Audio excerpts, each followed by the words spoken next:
Welcome to the latest live stream. Today, the topic we have, let me just, it's called Reselling and Live Show, plus got a guest or two popping in and out throughout a couple of hours on the chat. Let's have a look who we got in. We had Shazad in PvP, Pleasant Valley Picker. Jamie Military has popped in. My Venture UK. Pete from the Vinegar Jar. Lincoln Seller. Jamie may come on as well in a bit later on. Shazad. RJ. Let's have a look down the chat. Talking about George Ross's new video. Liam LLG Thrift. Even in. Zoe Patrick's popped in. Chris Tyler. Can't say them all. I'll try and get as many as I can. There we go. Nathan Banks has popped in. Lovely. So I've got a guest popping on in about 10, 15 minutes or so. But you'll know him if you're subscribed to his channel. So I gave you one clue. It's the bloke. And that on the channel coming on. I'll put the link in a bit as well. So anyone got any questions, let me know. It's the Reselling and Life show. So we're talking about reselling life, what happening. So do let me know what happening for you this week in your reselling terms. Have you had some good sales? Are you slashing your eBay prices, buying more stock, looking up the car boots, jumble sales, for example? I'll tell you a little bit about my week as well. We've had Scooby Shaggy's popped in, Thrift Beast, cheers popping in, Thrift Beast. Jasmine Banbury's popped in, and Picker Flipper, lovely. So my week so far, it's Wednesday via eBay. I've been listing, I've been sorting out the local jumble sales, as Liam LLG Thrift will know. Chatting to him about that, and when the car boots are on jumble sales. So jumble sale is usually indoors. It's like a charity thing. Like you got the Cubs, Scouts, Beavers, Girl Guides, Rainbows, etc. And they do it for like items, basically like usually a hall in a church or a big room, and it's like tables all around. So what happens is people, parents and stuff, and people donate items, stuff that they want, normally not electronics or big furniture, but quite a lot of stuff, games, toys, CDs, books, all sorts. Anyway, and sometimes it goes to a local charity, mainly for the Cubs, Scouts and Beavers, for their explorations, camps, for example. So I've been checking out them. I've got another 2. Actually, no, I've got another 3 before my car boots start in March. So let me have a look. Popped in, or loads popped in. Lucy Mortimer's popped in. Cheers, popping in. Carl OB. RJ's been buying stock. A mega haul today. Julie Curry has popped in. Thanks for popping in, Julie. I think I've seen your name before, but let me know how you found my channel, for example. Becky's popped in. Sales been pretty good. Excellent. The Monocle's here, having something to eat and are watching. A local lad to me. Seen at the meetup. Stephen Jackson's popped in. Yes, Liam did indeed. He got a couple, I think he got a DVD player or something and a VHS combi or whatever it was. But yeah, we've been talking about other jumbles as well. Some of the jumbles, like they say, get there at 2 o'clock. It's 2 till certain time. You get there a bit earlier in the queue, because if you saw Peter Cummins of Vinegar Jars, one of his videos, latest videos, he had like a big queue when he just filmed a little bit, massive queue, and it was like, wow, he didn't get mega, but he got a bit in pieces. Anyway, and some of our jumbles, they say early bird offer, £5, come in, get stuff early, or you can go to the afternoon session. So it's like, I might try a local one to me that we'll try early bird offer. VHS DVD recorder's £3, sold it in 18 minutes. Bob. How much for, though, Liam? How much for, Liam? From Winchester, says Liam. Thanks for popping in. I've seen you there in the chat before. So if you haven't subscribed to everyone in the chat, do go and subscribe, like Lucy, for example, Thrift Beast, and whoever else does videos, like Lucy does as well, RJ, for example, and everyone else in the chat, do go and subscribe to their channels. Chris Tyler there, so don't do queues, I walk. Fair enough, you just walk straight through. Excuse me, I'm walking through you. But if you saw on the Vinegar Jars chat on Monday, I popped in, same with Damien, DB Resells. Anyway, long story short, Pete, at the last Epsom Jumble, he went in the morning and he had a punch up, which was hilarious. Do go and check the video, his live last Monday, the Vinegar Jar. It was hilarious. I didn't go. I went in the afternoon session, but he told me about it. I was like, wow. But yeah, here is Andrew. I'll put a link in a bit. We have got Damien popping in shortly. I said it now, which I will do. So let me have a look in here. Any questions, let me know. And also, anything different happening in your life that affects your reselling, let us know. The link is going to be popped in now. Because I want to talk to Damien as well about his new venture on his YouTube channel and his reselling side of things as well. So we'll make time for everyone. I've come over via other resellers, Carla, Lainey or Shelley. Oh, okay. Fair enough, Julie. Thanks for that. I think I've seen you in someone's chat before. Excellent. Georgina Gills popped in. Excellent. I'll just pop in the link. Anyone wants to pop in? Nice people. Nice. Nice to see you. Nice. There's the link. Anyone's pop in. Just put myself in there as well. Lovely. Being lazy affects. Of course it does. You sort of like got to have a set routine. Get up at a certain time. Do your packing. Do your listing at times. Make time for everything. I know you sort of have a life outside, but it's very difficult. Had to find the right on sticking. Oh, I see. Yeah. Okie dokie. Because Lucy's done another video. Yes, you can, Jamie. Yep, pop in for a bit. Yep, of course. Use this link. Share the haul. Indeed. Yep, appreciate that. Let's have a look. Jamie might pop in a bit. Just subscribe to Lucy and RJ channels. Excellent. Do go and watch some of their videos. Oh, Lucy's done one, but watch their videos and let them know what you liked about the videos. Wait for Jamie to pop in. I did put the link in, Jamie. It's up here. Of course it is. Yeah, like what Pete does. List 5 live or pack 5 live or whatever. Like you need a routine just to say, right, I'm going to do this at a certain time. Going to pack here. Going to list. Not going to get distracted by phone going off or messages or Facebook or YouTube or Instagram. This, that, and the other. The link is up here for us to pop in. You say that Pete comes in on Fortnite for hours. To be fair though, Lucy, he's probably done most of his stuff anyway.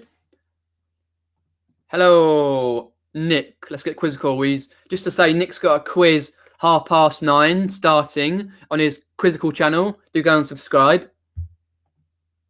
Ooh, 12 short. Excellent. Of course it is a viral part. We played this Fortnite game, as everyone knows about the game, and me, Lucy, Pete, Vinegar Jar, and Tom, English Picker, and we play quite a few nights. And it's just us way to relax. For example, after a hard day of reselling or working or whatever we've been doing. I like your early live, Vinegar Jar. Keep them going. Yep, of course. Always trying to strive to do better. Short 300, do go and subscribe. close friend locally to me. I've seen loads of times. Indeed, he has. Yep. Leanne. Does anyone have any experience of selling Pimpernel placemats? I bought 16 Dickinson ones from Alf now, is that right? For £2 today. Tongue twisters. Don't know whether to sell separate or as a set. They seem to go reasonably priced on eBay.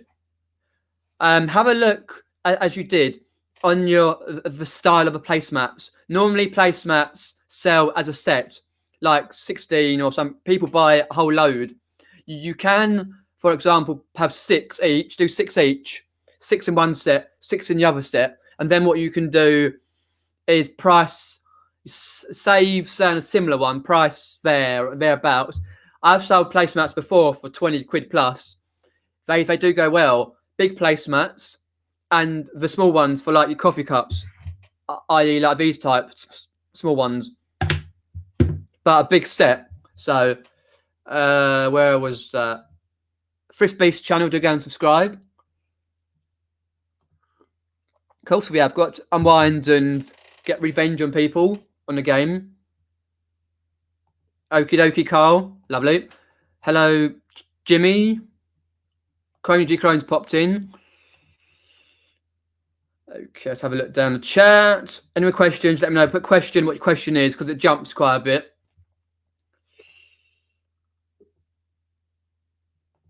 A local spa is selling off Fortnite stampers for 75p. Wow. If they're good, go and grab them.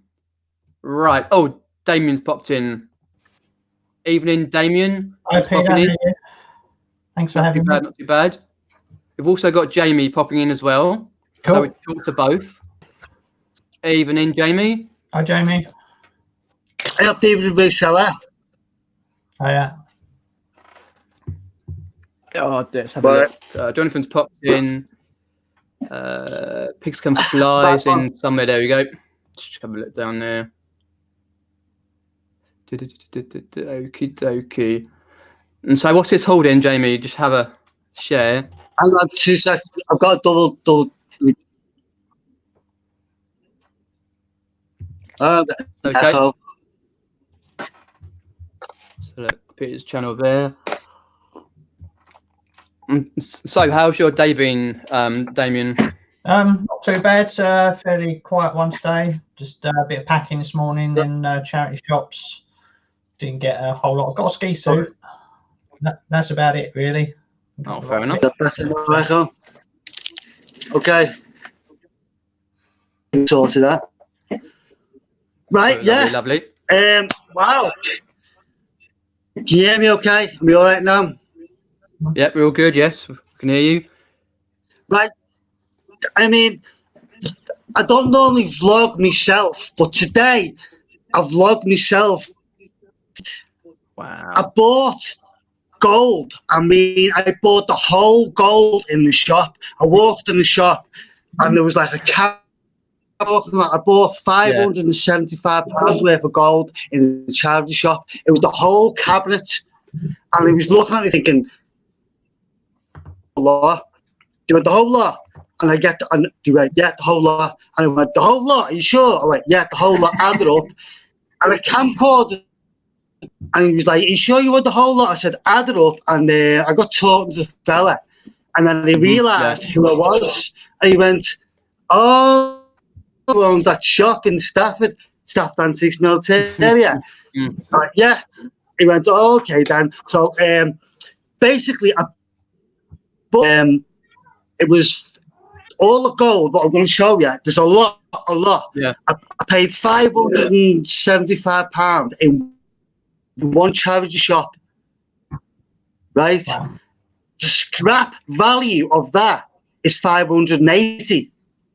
Excellent. I paid I know I only paid £5 less than scrap value, but I don't deal in scrap value. This is jewellery that can be resold at double. Yeah. So I bought the whole lot and I camcorded it. I'm in the middle of trying to do editing. I'm not that good at editing. It's not editing the fact that I haven't got time because I'm busy buying and selling, doing other stuff. Yeah. But you know, I did try. I did vlog on camcorders. So I've got to go through the routine of doing it. But can I show you the whole? This is a £570 worth. Wrapped in a little. I don't know. I can't see myself properly. Can you make me bigger, Pete? Or yeah, I can see. There we go. There's so much of it. Okay, okay. Let me try and put down.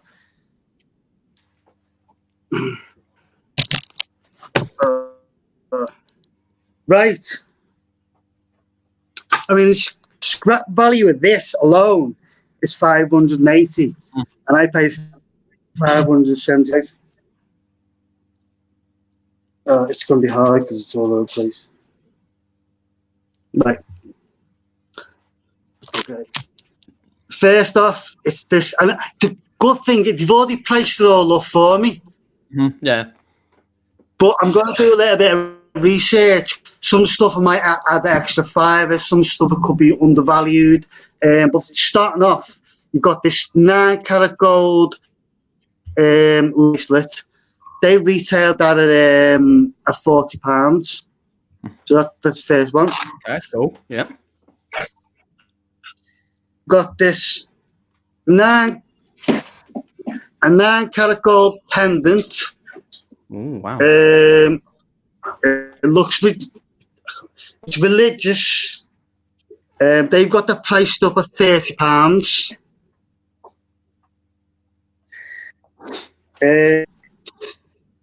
You've got a 9-carat gold chain. This is quite chunky. This is probably one of the chunkiest. A 9-carat gold cross on the chain. They placed that up at £70, and I think that's about right. That's the places I'll put them up for, probably. That's £70 for that. But the fella in the shop, he was like, I've been working in the shop for 15 years, and he goes, I've never seen someone come in the shop and bought the whole lot in one go. He was gobsmacked. But he absolutely done me smashing price. That's the cheapest one. It's 925 silver. It looks Indian silver, because I do a lot of gold and silver. I dive so much, just military. I do gold, silver, toys, games, retro consoles. You name it, I'll do it. But this is the 5 silver. They've got that priced up about £5. I think that's about right. The price is what they've got them up for. You've got a 9-carat gold rose, 9-carat gold bangle, roll gold. They've got that price up for 35. Right, yeah.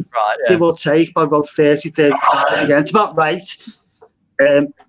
Yeah, but the beauty of this is, you think, okay, I've got my eBay fees on top, but most of this stuff will sell in my shop. So I've got no eBay fees, I've got no commissions.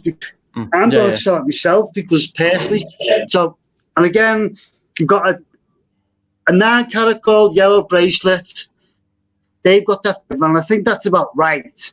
So the price is what they said is about right, but they give me a under scrap value. So that's fair enough. Yeah. So but there's a lot of gold for you. You've also got another bracelet, a 9-carat gold bracelet. They place that at £40. And to be honest, a little bit of information. 9-carat gold at the moment is about £30.27 a gram. So that's £26.50 a gram. So that's scrap value. But they've got that for 40. So, but that's retail value. So I can try for 40. I can try for that. Even failing that, I can still probably get that in my shop sale. That's not more. Still more. Another bracelet, 9-carat gold bracelet. It's like a thin flat. They've got the price for £25. Again, I think it's about right, the price, what he said. But he did give me a mega discount on the stuff. So I'm assuming this lot won't take long to sell, though. Well, I've been buying gold for long times. So gold, you can't lose money on gold and silver as long as you're buying the right price. I've got this is that's gold plated like little cross. They've listed at about £5, which is about right. £5 plus postage, about right. There's another one, the 14 karat gold necklace. So you're getting a bigger 14 karat gold necklace. The price of £35, and I think probably that's about right again. So the price of what they said is about right. But the price that he gave me for, I'll probably £200, and you're thinking I spent about 575 to make £200. Is it worth it? But I am mission fees on this because I'm selling this direct. I put gold plated earrings, £5, which is about right. Good. Again, a 9 karat gold, yellow gold stone cross. They've got the price of a £12. Again, the price is spot on, but I did get a discount. But all this value is probably worth about £720 maximum, give or take. But you know, you walk in the shop, it's £500 in one go, aren't they? Definitely. I go again, £10. It's about what I. But most of this most of this stuff I will sell personally through my shop, so I won't get an So it's what I'll get as I'll make 200. Yellow gold cross. It's got a nice inscription on there. Actually, it's got a nice inscription. They've got that priced at £1. I probably might put that at £20, free postage. Again, some earrings, 9 karat gold earrings. These are very small. These are tiny, in fact. They're so tiny, I don't even think you'll probably see them. Excellent. Yeah, but they're priced at £15, and I think that's the 9 karat gold earrings at that size. This one actually confused me a bit because they priced these up at these are diamond earrings, 9 karat gold diamond earrings. They priced these up at £65 alone. These are £65 earrings, look. But looking at them, and I've actually got a diamond to test to see the diamonds. It's so small diamonds though. They're really the tiny little pins. But the other diamonds, I've got a diamond. But somehow they placed over £65. Cool. Personally, I can't see that £65. Personally, but you know, if you're making money overall and a whole lot, then it's worth it.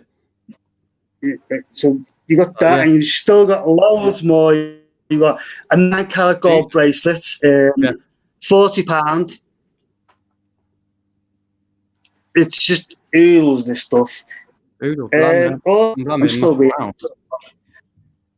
Another 9 karat gold bracelet. They priced over £30.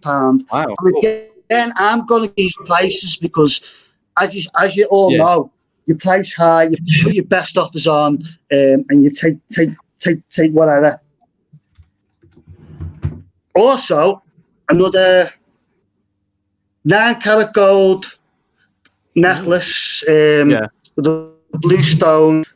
What's that? I forget what the blue stone's called. I'm sure someone will know. But that's priced at £25. So again, I'll probably go with this. Right. Also, another 9 karat gold bracelet. It goes on and on.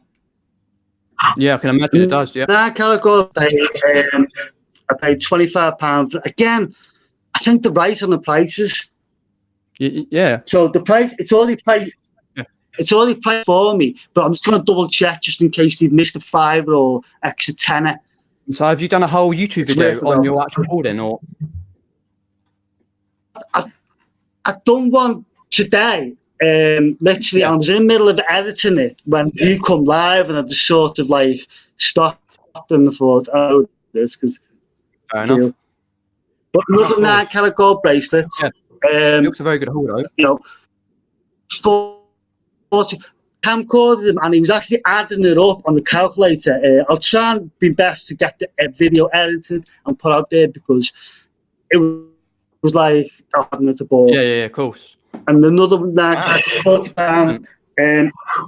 Also, it goes on. Wow, you got loads there. Definitely. 9 karat gold, garnet. I think that's garnet with a garnet. Yeah, the red one, red stone necklace is garnet. They've got that priced up at £35, so I'll go with that price. A 9 karat gold cross. They've got that priced up at £20, so I think I'll go with that. How much more you got though? There's a little bit more, not a couple more, but a little bit more. A little pendant, a gold pendant, £20. Again, I'll probably go with 15 to 20. So you know, best offers. There's a 9 karat gold bracelet. Wow. A gold bracelet, a £40 price. Again. Value wise, it's £13.27 a gram at the moment. Not too bad. That's only £26. But again, I'll probably go with the £39.99 free post because it's not scrap. That's cool. So you got a lot. Excellent. You don't do steel and gold. It's good. That is good stuff. Yeah, definitely. You got another bracelet. That's £40, 9 karat. It's all 9 karat, pretty much 9 karat gold, all this. And it's pretty much all ladies gold. Wow. This is not too bad. And then the last bit, it's quite delicate. Last one. Excellent. Hang on, is it? Yeah. Oh, well, last one. Excellent, yeah. Let's do. There's a little brooch there. Yeah. They didn't put it as silver, but I think it is silver. So it's not worth a great deal, probably what, £35. It's like, definitely, mate.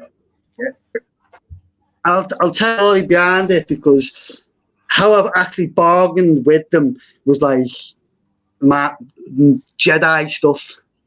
Oh, that's fair enough, mate.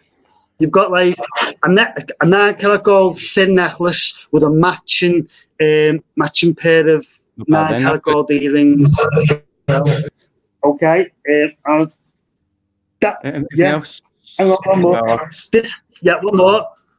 Oh, this one is for the palmy pickers. I've got this stuff. 9 karat gold earrings. They're quite nice. The way they glitter in the light is actually nice. You know. Australian crystal 9 karat gold. So in a sec, I think I have to cut the. Is that it? Excellent. And that is a £575 gold haul. Nice one. And that was like. Yeah. Of course, you walked in, done the deal, walked out. Ka-chings, definitely. To walk into the shop, because I had to say to him about 5-6 times the whole lot, and he was looking at me thinking. So like, the whole cabinet, like everything you've got there.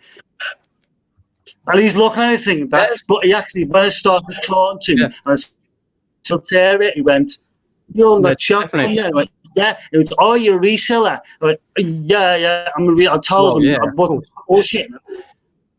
I was shopping. He went, "Oh, discount, this." So little discount's cool. Which channel is the video going to be on? This channel. It'll be Millionaire Military because the problem is with the old channel is I've lost the password to it. Yeah. So do go right. But he also picked up some other little stuff as well. Not only that in one day. This is a Monday morning. I must spend about £700-800 just of a Monday morning. Yeah, I get back to your editing. It'll be good to see it all. Definitely. So I'm hoping I'll do a good job of doing the editing. So, yeah, that's cool, mate. But yeah, that's a little gold haul. That was like, cheers, mate. Yeah, cheers for popping on for that little gold one haul. charge shop. Yeah, it was the most I've spent in one charge shop haul. I can imagine. Ever. Yeah, because I don't I mean, think who goes into a charge money? Yeah, of course. Oh wow. Yes, I say do go and subscribe to Jamie's Millionaire Military and check the haul out. It'll be. But when's it going to be released in a few days' time, or? Hopefully, but as New Year's Eve resolutions, I'm like, I've been watching YouTubers, I watch Craigslist Hunter, you know, all the big ones. I'm thinking, do you know what? I actually get that sort of stuff in my shop, and if I actually camcord this and just put it out there, then I'm sure they'll do all right. Yeah, we'll watch it. Yeah, definitely. But it's just the fact that it's editing, and like I'm thinking, time's money, so. Yeah. We all do that, but we have to make time. No, you have to make the first thing. Yeah, so thanks for popping on, Jamie, for that little haul. No, thanks for having me on. Yeah. Cheers, Jamie. Yeah. Thanks for that. Yeah, it's popping out there. There we Lovely. So we've got Damien here from DB Resells. Thanks for popping on. Thank you. All right. Thanks for having me. Yep. Do let people know how you got into reselling and YouTube and that sort of thing, and a bit about yourself. I got into reselling. Originally, I got into reselling about 20 years ago, around about the millennium, selling Beanie Babies. I've told that story before. I won't rabbit on too much about that. I'm sure it'll come up again tomorrow night. Then marketing that basically collapsed, and when I got a real job, and sort of like eBay took a background. Spent 10 years in the NHS and got very, very fed up with it, and wanted to do something else. And I thought, well, I just want an eBay business. This is like a couple of years ago, and I said, I want to be able to find something that I can sell, buy for £10 and just sell for £20. Do that. Didn't tweak the whole second-hand market and charity shops and boot fairs or anything like that until I stumbled across Z's videos first. Z, most people find Nick first, but I actually found Z first. Okay. Sorry, Nick. So that was about a year and a half ago, and I thought, okay, so I went to my local boot fair, which is every Sunday throughout the year, and it is crap. It is probably the worst boot fair ever, and I didn't pick up anything. And I thought, oh well, I can't make it. I can't find anything, and knocked it on the head for a year. And it wasn't until this summer, just gone 2019, that I gave it another go. Went to a different boot fair, picked up loads of stuff, and it's just taken on from there. And I went back to that local boot fair again about a month before Christmas. Okay. And, with the knowledge that I've got now, and again, I didn't pick anything up. It was really, and I just don't go there, even though it's every Sunday throughout the year. It's just not very good at all. So looking forward to the proper boot fairs. Yeah, that's cool. Yeah, definitely. And then obviously you sort of found other boot fairs and jumble sales, this and the other, and managed to pick up some good stuff. Yeah, all that stuff behind me. It's all crept out into the corridor as well. So you can I can imagine it always does. Yeah. Trying to keep it into that limited space is hiding in all the crevices, and as it does. Of course, yeah, and then you're sort of trying to find where stuff is when it sells, and this that, and the other. It's like and then when also you pick up a haul, you think, do I need more space, or what do I do now, or I just need more stock. I'm still desperate for more stock. I'm listing stuff as fast as I can get it. I picked up 3 items today, all 3 of them listed already. I see you're listing as you're doing it. Yeah, very, very little in a death pile. I've got a few little bits just to keep ticking me over when I don't find stuff. But try and list every day. But there's we're going to try a boot fair this Sunday, see if it's open in Wray. They run from January to October. So just because it's in a park. One of those early boot sales, you get there really early in the morning, and then just Yeah, and this one it's that there's no gate to it, so you just arrive at the same time as all the sellers. Yeah, that's what my local one does. You arrive, the sellers go in, and then you basically there about 10 minutes later, you jump in. It's all chaos, carnage. Yeah, no, I was going to go this Sunday, but it was raining, so the weather looks good. Yeah, you don't want to go straight through the rain and the wind. Yeah. God no. Yeah, so it's a 20-mile drive away. So I see. We'll make sure. So the weather looks good for this Sunday after all the crap we've had this week, and so I'm going to take the car out and have a look and see if it's on. Okay, that's cool. I've got any questions for Damien? Then do let us know what your question is, and do subscribe to DB Resales. I'm sure BCP was in, or someone could put Damien's link in. I'm not sure what Jamie's shop name is, but do write Militaria in the chat, and you'll probably tell you. Time to look down there. Antoinette Daly's popped in. Kelly, there we go. Antoinette Daly. Do you want to talk a bit about what you're doing tomorrow night with your live? Yeah, I'm doing my first ever live stream on my own. It's a sort of celebration of reaching 500 subscribers. Excellent. I'm doing a Q&A. I did put out a video yesterday, and at the end of it, I asked for questions. So I've got some questions lined up ready. Obviously, I want and more questions in the chat as we go, and we'll see how that goes. And excellent, yeah. That sounds good. Should be fun. Yeah, so if you want to see that live video, then do subscribe to DB Resales. And if you watch that video, then you'll go and, before tomorrow's live, then put down what questions you want to ask for the Q&A, and then they can get answered out. Are you going to be using StreamYard? I will be using StreamYard. Yeah, I'll be giving that cool. a go. I've done a couple of, joined a couple of streams like yours and Peter's and Andrew's. Yeah, a little bit familiar with it, but be interesting to see. Interesting, definitely, yeah. Because obviously, what I do, I set up a StreamYard link, and then I've got now the StreamYard link up, StreamYard, and the YouTube one up, just in case it happens. And then if I want to put people as moderators, I just go to the YouTube, and then go to the three dots, and then just go down and put put as moderator. I'll need some moderators. Yeah, let's have a look at the Trolls and add moderator. So, cool. Let's have a look down the chat. I think BCP put your link in. Thank you, BCP. Orange, gentlemen. Orange picker was my first. Excellent. I think Nick was mine back in summer of 16. Sounds good, says Jasmine. Thanks, Jasmine. Andrew wants to see the ski suit. Put that on the link for a bit. Excellent. Cheers, BCP. The legendary that is. It's the bum crack picker.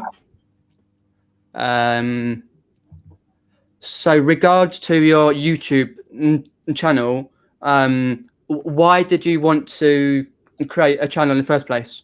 Well, for what I found over the last few months, I've been in. You've seen me in a lot of chats, and so yours and Andrew's and Nick's and Zahir's. So it's part of a community. Yeah, cool.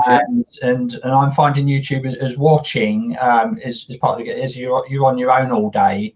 Yeah, you've got the like-minded people there. So I wanted to just add my voice to it, to document what I'm doing, so that I can look back over, in the future and see how well I'm progressing, but also to be my input into the community as well, and get to know people, and people get to know me, and just join in.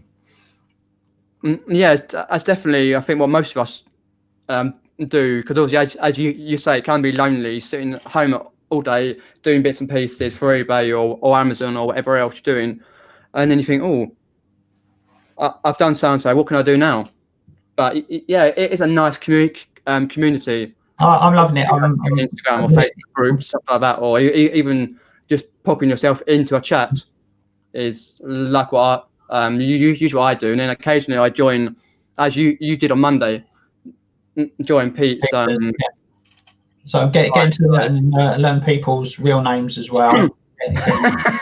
Oh, yeah, it can be a struggle to learn their real names. Yeah, I know. I'll get there with most of them. Still a few that I don't know. I'm just trying, I'm trying to remember people's names, and I'm just enjoying being part of the community, and I will be going to meetups. I'm not sure whether I can make the Manchester one that Andrew's organising. Right, yeah. If there's an Essex one later in the year, I'll be up for that. And yeah, definitely. Yeah, I don't think I can make one towards Christmas, so I'll make the effort for that one as well. But I'm down in Kent, so Manchester is a little bit. Yeah, same. I'm sorry. So, yeah, it's we'll see. It depends good how much. 3.5 hours away. Yeah, because it will have to be an overnight. Yeah, definitely. Yeah, and that's a bit of expense from what you could use to source items. Yeah, but that'll be boot fair season will be in full swing because that's the weekend after Easter. Yeah, definitely. Yeah, that's what I was just about to say. You could, like, if you do go, which obviously you're probably not, but if you did go to the meetup, then you could miss out on a boot fair or a jumble sale or whatever else you can miss out on. So we'd have to find one in Manchester on Sunday morning. Well, yeah. Get a group of us, find one, just go on over Sunday morning, somewhere at, just outside Manchester. Yeah. And then fill the car and take it home. Yeah, definitely. Yeah, that'd be good. Yeah, I think that's what Andrew, Derek, and Richard did on the way back from Hitchin. Yeah. Stop off at loads of places and get a whole boot load of stuff. Even though Derek and Richard went to the local market and got a whole load of stuff, but apparently the Vinegar Jar is going to a boot fair on Sunday. Let us know whereabouts you're going, because I've got a jumble on Saturday. Just to say, Pete. Let's have a look for any questions. Because my local ones are a couple of months away. Boot sales, car boots, but I've still got loads of sales I can go to. Let's have a look down the chat.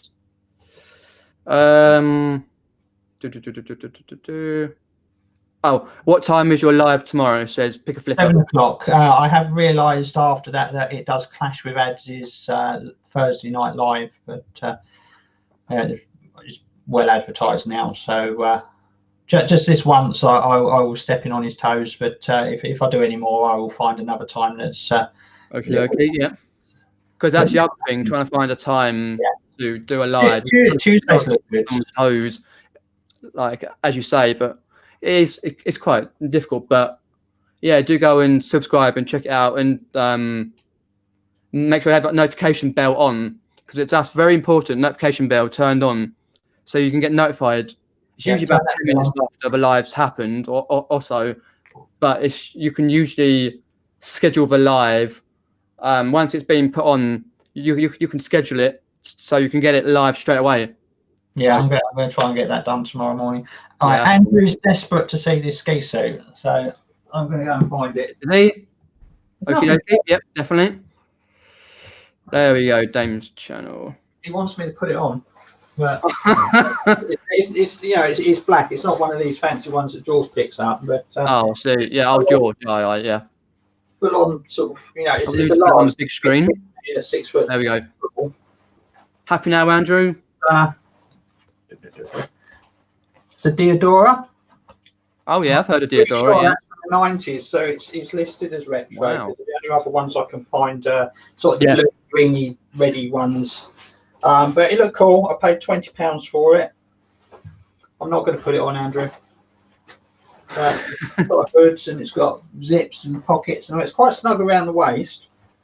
But I need to try and get that shifted before the end of ski season. So it's listed for 80 quid at the moment with best offer. That's good. It's always a good. So yeah, as I said, I paid £20 for it. I gave it a good look over and made sure it was all right before I left the shop. Got funny looks off the woman because she wasn't convinced that I was actually going skiing. But as I say to the chat, don't be afraid to pay up for an item. Tall and scrawny, it's do I look like I'll do it. I've done loads of things like when they say, "Oh, you're going to wear them," I say, "Yes."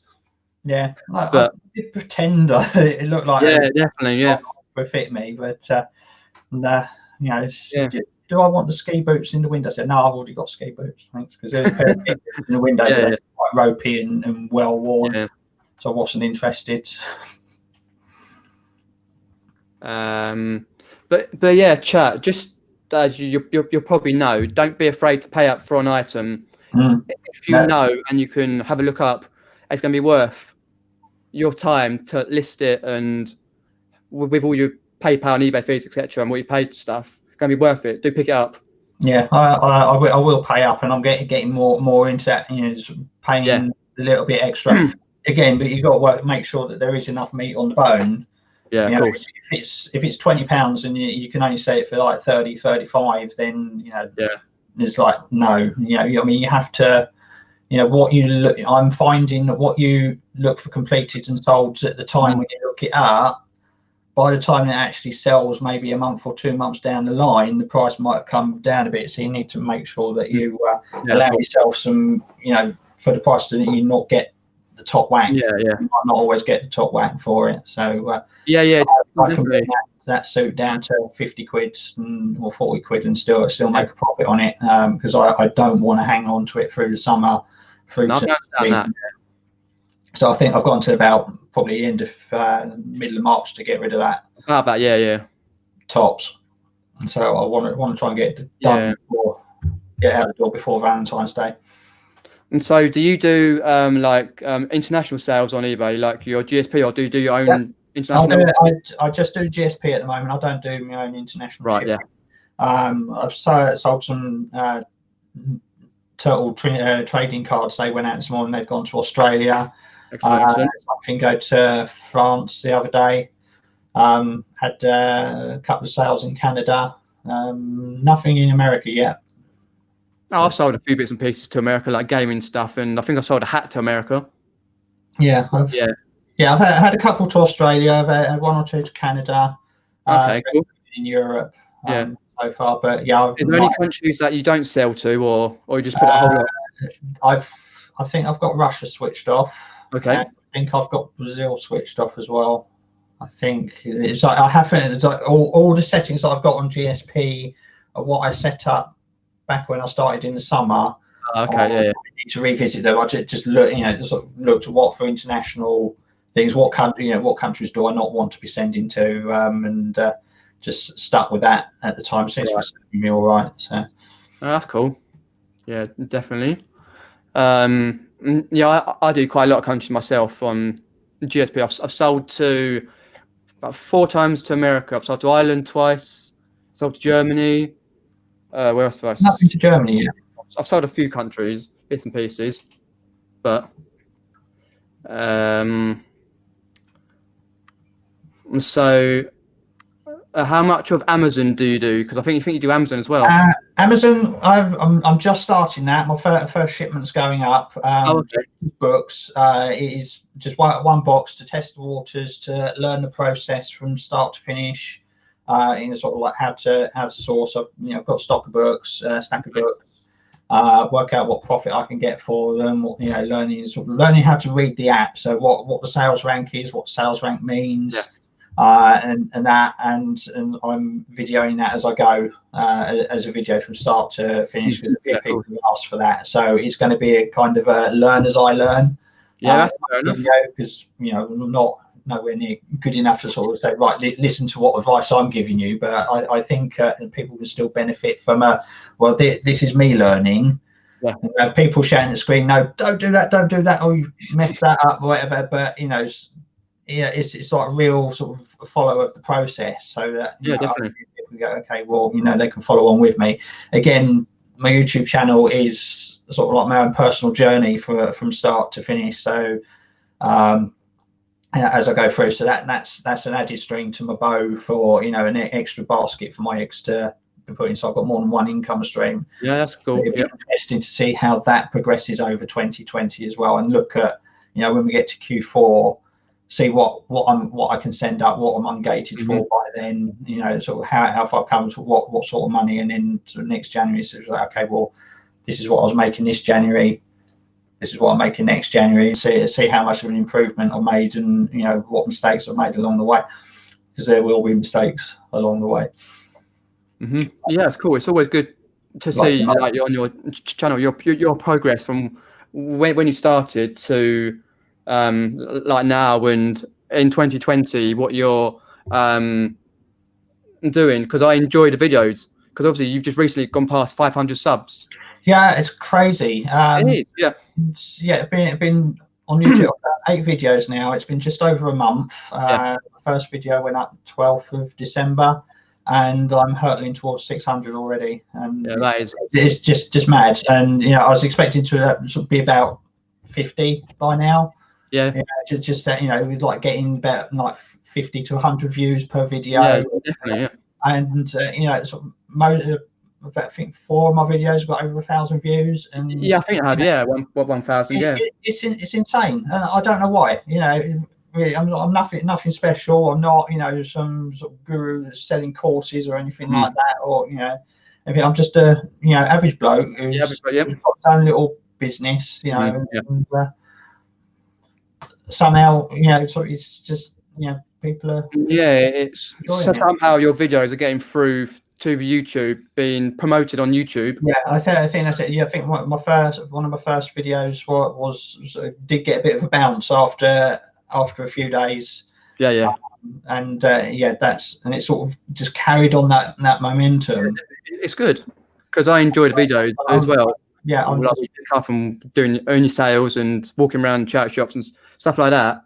And it's just with the YouTube, like you got your keywords and your thumbnails and your titles, and it's also as well what time you put your video out. Yeah, because if I put a video out late at night, UK time, then it doesn't get so many views as I do around when people are sitting down to dinner, 5, 6, 7 o'clock, when they're starting to relax. But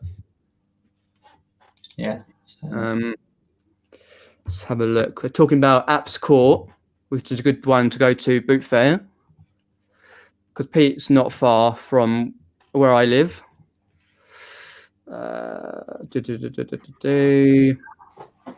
Okay, let's have a look. Just popping down. Oh, it just jumped. Stu's popped. Oh, Ian, sorry, popped in. Tack Doctor. Hi, Ian. Hello to everybody in the chat. Is there a way to type in the chat in StreamYard? Not in StreamYard. No, you have to have the YouTube up. Yeah. Okay. I'll bear that in mind. On YouTube. Yeah. But not on StreamYard when you've joined StreamYard. No way to type. So yeah. If you're hosting one, you can type in StreamYard. Oh, okay. StreamYard's about 10 seconds behind YouTube. Something it's weird how it is, but just having a look. Any questions to let us know. Answer questions. Yeah, I'm just going down. Have a look. Tomorrow night, ask me a question. Yeah, definitely go to DB Resales' chat and ask him some questions live. Let's have a look. Okay, dokie. Okay. Not see anything. So just chatting amongst themselves as they do. So talking about your YouTube, we talked a bit about your channel and also like so the channels you watch. So so you watch probably quite a few from UK. Do you watch anyone else from around the world on YouTube? I do. I've got a couple. I watch Rod. I'm finding now full time that when Wednesday mornings I can actually watch. Sorry, this camera's not. Oh, that's fine. Yeah. No, you just have to have blurry mate today. So watch Rod on a Wednesday morning with him and Drew. Right. That I can now watch Tommy and Tracy in America, especially now they're doing their afternoon show. Oh yeah, I missed that today. I bought some of that today and had to go to the post office. Right. He had to dart off and go to the post office. It was like, damn it, I need to as well. Right. And Rally Routes I dip in and out of. Watched a couple of Raking Profits. And, there's a few others that have there's a lot of channels that I will dip in and out of. If I'm not up to much or nobody's broadcasting, but I tend to watch the live shows more than I do the pre-recorded as a regular basis. as I said, it's a social aspect of it, Yeah, and of course, they're generally in the evening, so I can concentrate and do my business during the day, and try and keep that sort of roughly 9 to 5 as much as possible. I get up at 7 o'clock in the morning, get my packing done, get my listing done, and do what I need to do for the day, and then then I can relax in the evening, and I can there's yours, there's Andrew's, there's pretty much one every night that I can sit down. I don't watch live real TV anymore. It's so oh, that's cool. Yeah, as I say, there's been an influx of like people from Australia, America, UK YouTubers who are now doing reselling channels. So there's only a certain amount of time you can watch anyway. As such, that's why I'm not saying who my favourite is, Andrew. What's that? Oh God! I will let them all think let them all decide who they think my favourite is. I'm not saying, I'm not making anybody jealous. No, I don't. No. I do have my favourites. I have my core set. Right. Yeah. That I watch, and I've got my notification switch on, and the rest I've got, and I will watch, and I watch more YouTube than I should. Yeah, I think we all do that as such. If you're just watching one or two or something like that, because I've gone off the way now, like when it's pre-recorded now, because I've got such a backlog of watch later list on my YouTube. I'm just like watching your person here and there, but you can't keep up with it, everybody. It's impossible. So I watch the lives. They're my priority. Because of they're interactive. Yeah.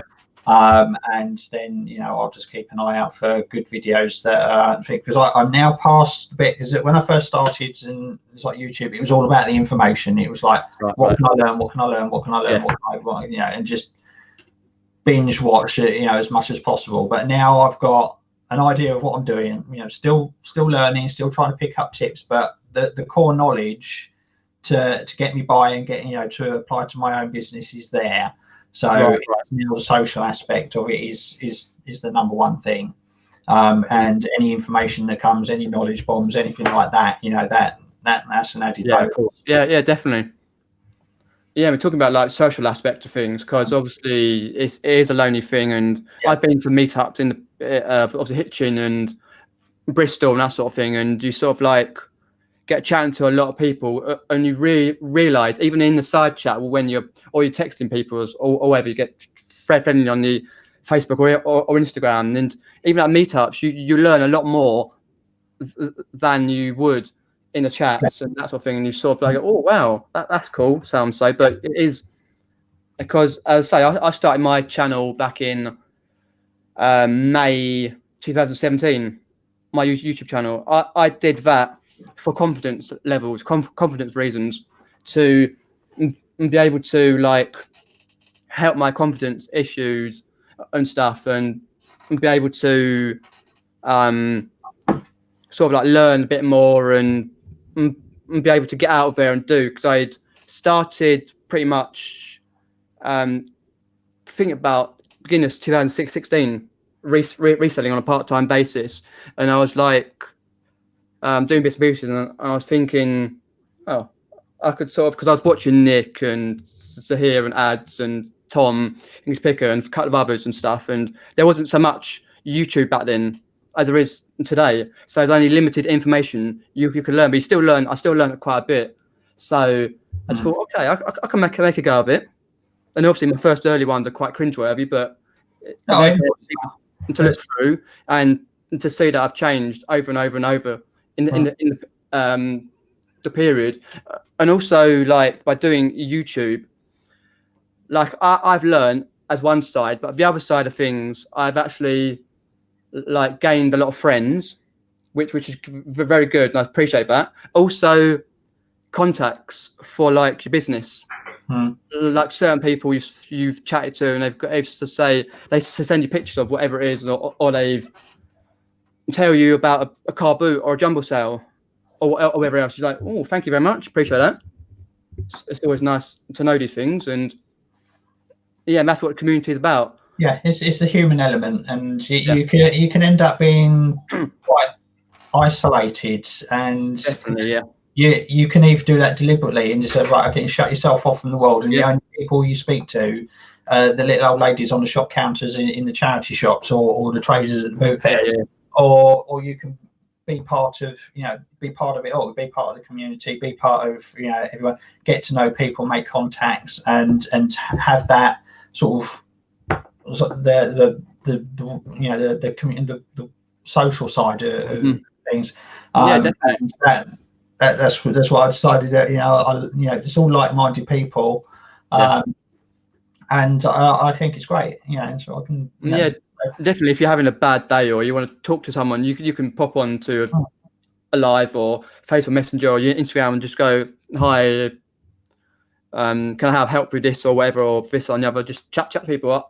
I get a lot of people now just messaging me through we've got like a lads chat going. When we used to do the Reselling Lads Live, and we've got a lads chat going, and I talked to Rod, I've talked to Mel back from Burnout from Australia, Tom, Lucy, and Pete, Vinegar Jar online, all sorts of people, and it sort of helps me get through the day.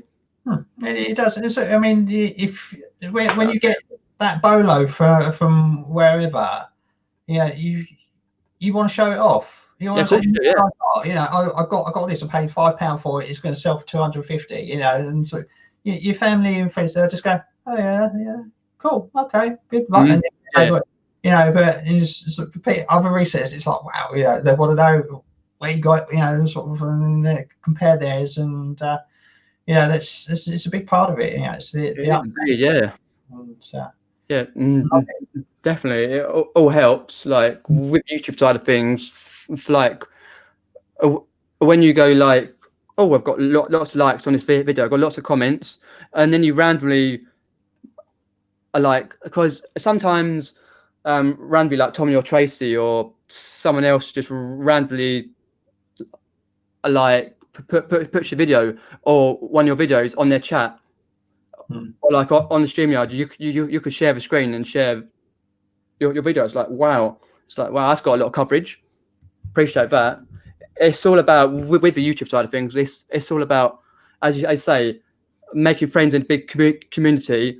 It's now community is not just UK related; it's worldwide. It is. Yeah. So you're making friends across the pond. People you probably won't even go and meet. You know so much about them, which is really good, and that helps in a way with your confidence and.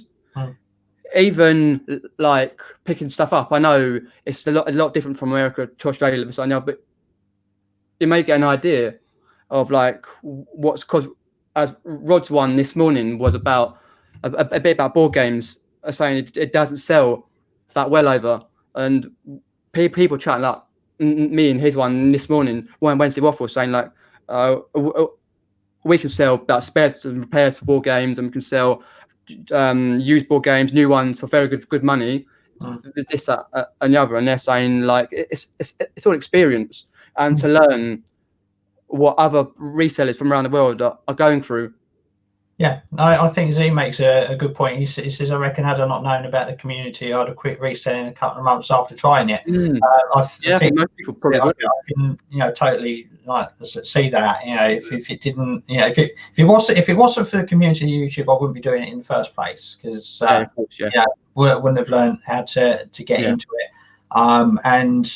And it might have just have been a bit of a hobby, and like a lot of resellers, that they see the videos and then they go and make a bit of money, see how hard it is, and that they'll just sell a few little bits, and then they'll move on to something else. But I think the whole YouTube community has a lot of gravity to it, a lot of pulling power, and the ones that want to work at it and stick at it will stick at it, and they will stay around, and that helps their business.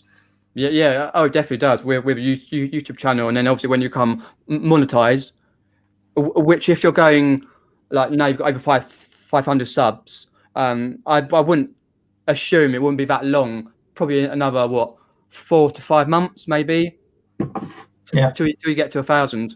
So because where your channel's going, and it's been I as well in the recommendations. yeah, People type in different things like reselling or UK reselling or whatever else, and a lot of like Americans, Australians type in UK resellers and watching. Then if your video is doing well, and then yours will pop up in their search recommendations. At this rate, I think I'm going to hit 1,000 before the end of February. Right. The way it's like I've had nearly 200 in the last 10 days. I'm getting about 20. Wow. Oh god. Yeah, I'm hit 500 yesterday, and that's good. At 531, so I've had 31 subs in the last 24 hours. Wow, it's just insane. It really is, and so the downside to having so many up so quickly is that they get to see all the crap videos and me still learning how to do it. Because you get the crap videos out of the way, and then you hit 1,000 subs after a year or so, by which time you're actually quite good. And you've had a lot of practice, and so I've got a lot of attention, and I'm sitting there going, and then obviously it's like trial by fire. Yeah, of course. Yeah, you get a lot of attention, and then you get a lot of comments and likes and things, and it's like, wow, that's really good. I need to go and buy some new socks. From yesterday's video, I had a crappy old pair of socks with a hole in it, probably. Right. And so I've got to buy some new socks from a charity shop. But there's no profit in that, so probably won't. Yeah, that's fair enough. I'll have to put Andrew's link in to his Facebook group. Do go and check the Facebook group out. Pop in why you like the group and why you popped in, if I must. And the Money Mentor UK Facebook group is a big part of the. Of course, it is definitely my day as well. In there, there's a few sort of reselling groups in it. The only one I actually participate in is on a regular basis is the Money Mentor one. Oh, the Money Mentor. Yeah, and Andrew's one, because I find that the one that's the most sane. If you look at some of the posts in the other groups, they get a bit crazy sometimes, and that one's got all the people that I relate to and that we the community. So I think Andrew's done a great job with definitely that side of it, and it's a big part of the package. I'll put a link up on there. Do go and put yourself on his Facebook group. I've also got a file on there of like resellers. I created one way back a long time ago when the chat was going. Nick and Andrew's chat was going, and I created one for resellers on eBay and Amazon just to show their channels. So you got UK first, then Australia, and then America, and then you can go down the list on the Money Mental page. I'm sure. One of the moderators in there will put the copy onto the page so you can follow it. Because obviously Damien's one's on there. I redone it the last week or so. Put your one on there and some other channels that popped up, because there's a lot more that popped. Because I did it last June, and I probably had about another 15-20 channels to put in. There's always more new channels coming along. Yeah. People coming in and out. And I think there is a fair bit of turnover of people coming in. I mean, there's channels that I've picked up and I've noticed even in the short time I've doing it, they've stopped making videos. Sort of watching them, they're doing a video every week, and then sort of now they've stopped and they haven't done a video since like October. Yeah. And then there's new ones coming in. So it's so easy to create a YouTube account and then just like it's YouTube is like, reselling is hard work. YouTube is hard work, and you need a lot of stamina to be able to do it all and to fit it in, plus whatever else you do in life as well, which for me isn't a whole lot. But yeah, it's bloody hard work, all of it. Hard work, yeah. I love every minute of it, all of it. You wouldn't do it if you didn't enjoy it. That's the thing. Andrew's question: eBay or Amazon? Which would win in a fight to death? Amazon. Yeah, but if it's like just based on pure where the companies are and where the companies are heading, and the trajectories at the moment, I think Amazon is in a lot stronger position than eBay. eBay has got a lot of work to do if they want to bring themselves around and still be competitive in 5 years' time, because otherwise in 5 years' time it will just be like, and part of it blended in with the rest of them, or your Depop, and like it'll be all sort of homogenized together, and it'll just be another platform. It won't be the level that it once was.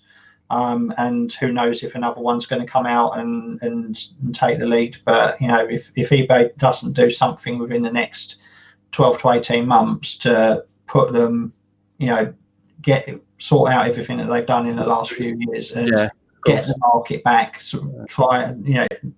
then they will just fade away. They won't die overnight. It will just, over the next 5 years, over the next decade, over the 20s, it will just gradually, year by year, fade away. And now's the time, if they don't want that to happen, now's the time for them to do it. 2030, it will still be there, but they'll just be in with everything else. Yeah, definitely. If you want to expand your business, Amazon will still be the market leader. Yeah, definitely. Amazon will rule the world. Yeah, if you want to expand your business, then you look into other options like Amazon, like if you want to do Etsy or other ways to resell, and then you've got your local apps, so your Facebook, all that stuff. So there's always some way of putting your items out there, whatever it may be, best for you. My Venture UK says, how important would you say social media is for your business? For me, non-existent at the moment. I don't do. So I do just have the YouTube. I don't do Instagram. I'm toying with the idea of having an Instagram account, but it's just something I have. I'm not at a point in my business where I want to, there's other areas in my business that I need to focus on first before I start adding that. I mean, I've looked at perhaps Pinterest, Instagram, and all that, but they're in the pipeline for in the future.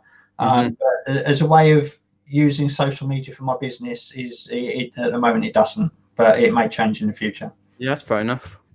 Because it's the same. I'm not on Instagram myself, but I have been toying with for a while. Do I actually?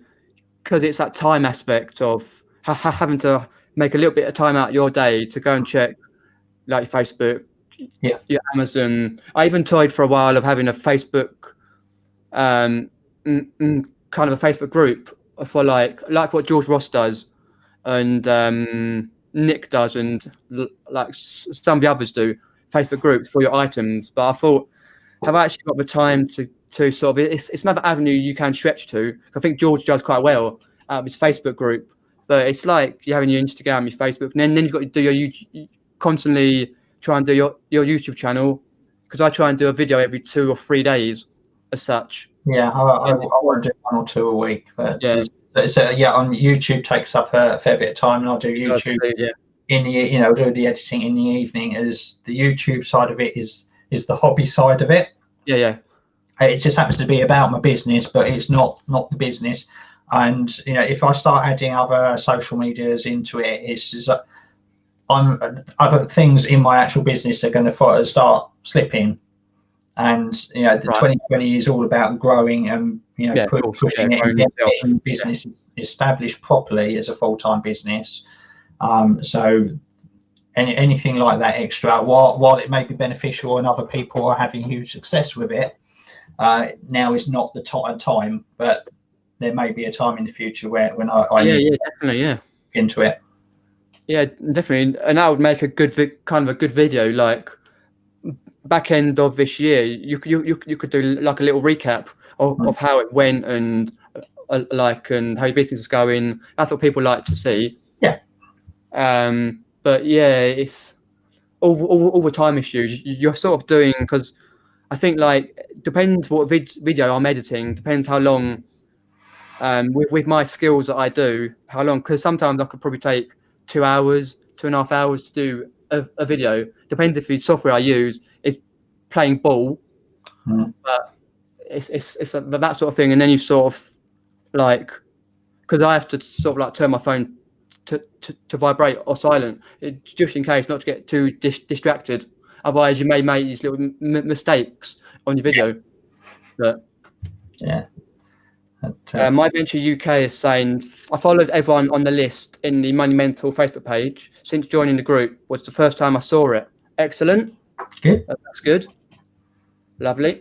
Because there's about 200 or so YouTubers from around the world. There is another list on there from Monumental Facebook page for the resellers who have other channels. For example, you've got your vlog channels, you've got your gaming, quiz channels like Nick's one and Laney's channel.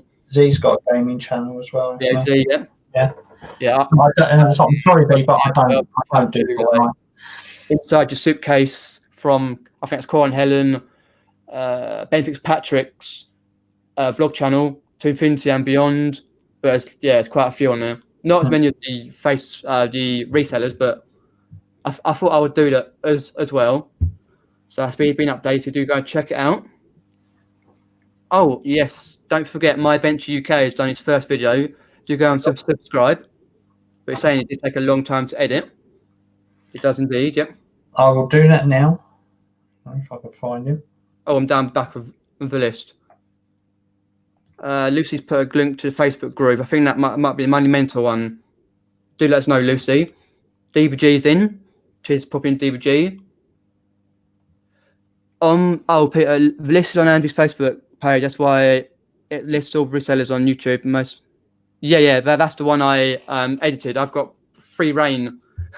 It sounds bad, but I've got free reign in Andrew's Facebook group to do what I like. Good. In a nice way. But yeah, it is. I follow a couple of other Facebook reselling groups, but they're nowhere as near as friendly and fun to be in. Because even if you're like, he puts on these posts and polls, Andrew does, best reseller or whatever, and all this stuff, and the fun side of things, it's just nice to go on there and go, oh, okay, I'll have a look at that. And then when it's drinking with Andrew, it comes up, I've done this poll, this and the other, I'm this, I'm like, fair enough. Yeah. That's another whole entirety anyway, drinking with Andrew. There you go, My Venture UK. I've just been your 13th. But yeah. Watch your video later, probably tomorrow. Indeed, yeah. So do you have a set time per day to do things in, or do you just write things down, or how do you schedule your day? I like I said, I try to keep it roughly 9 to 5. I'll get up in the morning. I will do the packing as the first thing, and then I will go out to the post office and drop them off, because then I'm out, and then I'll go to the charity shops. There's a charity shop that's literally next door to the post office, so going there, that's literally a quarter of a mile away. So they're quite expensive. Right. It's a Sue Rider, so you know what Sue Riders are like. Then I head into town, get that done. So that will probably take me up till nearly lunchtime, and then the afternoon will be sorting, listing, testing. Right. Through to the evening and creating drafts, and then in the evening I will do, while I'm watching YouTube videos and all that, I will look at my listings, send offers to washers, all the stuff that you can pick up and put down. All 2-minute jobs, sort of like, okay, do I need to adjust the price on this item? Things that I can just work off my phone, or 95% of my business I run on my iPad. Okay, right. I invested in an iPad Pro when I started back in September, and I can literally run the entire business off that except for printing. And I have to use the computer for that, because it's unfortunately you can't print from to the Zebra printers from an iPad, sadly. So but with the new iPad update, the iOS 13, you can now have the desktop sites on web pages. Oh, excellent! Yeah. So I have the eBay app, and then I have the eBay open web page, and now it opens up as the web page and doesn't go to the mobile. Oh, good. Save you time then. Yeah. So I can take my photos on my iPad. I can edit them on my iPad. I can add drafts. Yeah. I can create a basic draft in the app, and then just in two touches on the iPad go into the desktop site. and flesh it out with all the specifics, and then upload it from there. I can do the whole lot with it, and it's just fantastic, and it's mobile. I can take it anywhere. So that's good though. Yeah, I think I've seen George Ross and Nick recently do that with their iPads. Yeah, and I do YouTube with that as well. I edit and upload on from the iPad. From the iPad, yeah, that's cool. It's a beast of a machine, the iPad Pro, and yeah, like I said, if I could print labels from it, I wouldn't need a computer. Fair enough. Yeah. I love it. Just put it on there. That's cool. Let's have a look. Oh, Lucy's got to go. Bye, Lucy. Thanks for popping in. Do check Lucy's channel out. She's done another video. One video so far. Again, because she's done some videos before. Now she's doing some videos here and there because she works part-time. Paul's popped in. We take less. So once you've done YouTube for like a year or so, you'll get to know these names. Yeah. As you see me just popping in, like, say, for example, Paul. Yeah.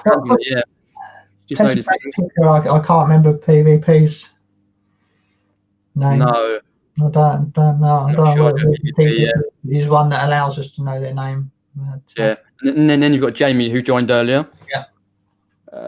I'm not sure about BCP, but he's popped in my Venture UK's link. It's just this. So, yeah. The legend that is. Indeed. The only channel over 500, I know, 500 subs without no videos. Yeah, amazing. Indeed, yeah.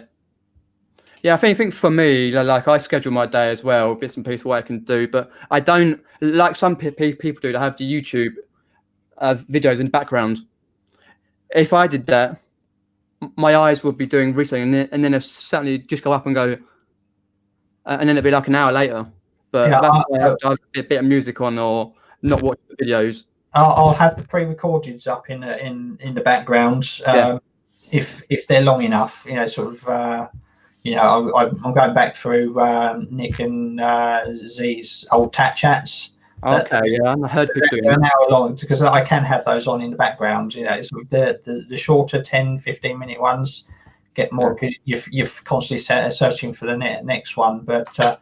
I try not to have live ones going on while I'm working. No, it's very distracting. You stop working. You do, yeah. You do. Yeah. I always say to myself, if I've done everything I need to do that day, then yeah, it's okay. I can pop in for 10-15 minutes and say hello. But absolutely. So here's got a question of a century here. Not recent related, but should I make a cheese toastie or go out for a kebab? Oh, cheese toastie. Here. Go and get a kebab and then put the cheese on the kebab. Yeah, definitely. Yeah, there we go. That's a good idea. My Venture UK is actually the same about not having the YouTube on during the day. Only when you finish doing what you need to do. Yeah, occasionally I might pop in to people who like, because some people message me say I've got this live going on, or Rod's Wednesday waffles on at 9:30 Wednesday morning UK time. Yeah. So that's just when I'm either doing my parcels or doing my shipping. Yeah, I that's fine. Have it on the phone just randomly while I'm a bit here and there, but I wouldn't put it on the PC if I'm on there listing or whatever I'm doing. That's it. I don't have, I don't work on a PC as such. I mean, I can as I'm on now, but I just don't use it. So if I'm working, I'm on the iPad because then I've got the iPad because I will watch YouTube on the iPad as well. So if I'm working, then I will just have something on my phone, so I can't see the chat. I will just have it on a thing, so I'm not looking at what the chat's doing. So I can put the pre-recordeds on there. But the iPad is for work. So when I'm working, I've got YouTube open because I can only do one or the other. Yeah. And if I'm watching YouTube on my iPad, then I'm not working. No, so that's fair. You don't make money. Simple as. Z's gone for the earring on the side of a grilled cheese with onion and jalapeno. That diet went out the window. Seriously, wow. Oh, RJ spent the whole day on YouTube the other day. Wasted a day. Ouch. It's easily done. It's so easily done, and it takes discipline to not spend your entire life on YouTube. Yeah, of course, definitely, yeah. Especially when there's so many lovely people. Yeah, they're all lovely. Yeah, You want to see how their day's doing, and you want to see what they get up to. Yeah, and what they pick up to hear, Malik. Yeah. So I like the live listing hangouts as well. But yeah, don't always get as much listing done as you hope, but sometimes that's still more listing than what they would have done otherwise. Okay. Because they use that as a motivation to get going. Yeah. But I might join one or two of those in the future. Yeah. You never know. If I get anything to list, because at the moment I haven't got anything to list. I think if I could scrap around for about 4 items to list. Wow, yeah. At the moment, so I'm running really low. I'm nearly up to 100 listings now, yeah. I need more stock. I'll sell the cat at this rate. I'll list her.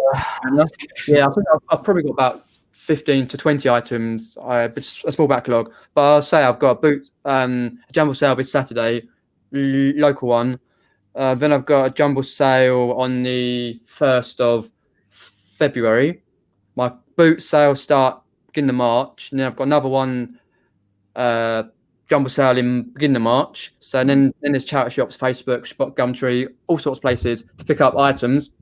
Yeah, I think I can just about struggle through to boot fair season with what I'm picking up from the charity shop. Okay, right, yeah. A lot of effort.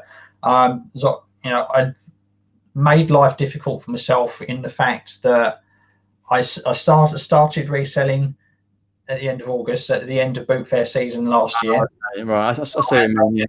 So, got a load of stock to start with, but then that dried up very quickly. And then I went full time just at the very end of quarter 4. It was like a week before Christmas. So again, it's probably not the best time of year to do it, but that's so we've got no debt, we've got another income, and we've got savings in the bank. So I'm not worried about as I said at the beginning of December when I was I think it was in Cooking Hayden stream and said, well, I've got a week left to go before I think. I could go through the entirety of January and not sell a single thing and not be worried about it. Okay, that's good then. And, but I'm on track to roughly where I was expecting to be. So I haven't had any sales today, but I've had a few big sales this week. It's very up and down and sporadic, which is what I expected January to be anyway. People spend too much in Christmas time, and then they're working out what they can, and yeah.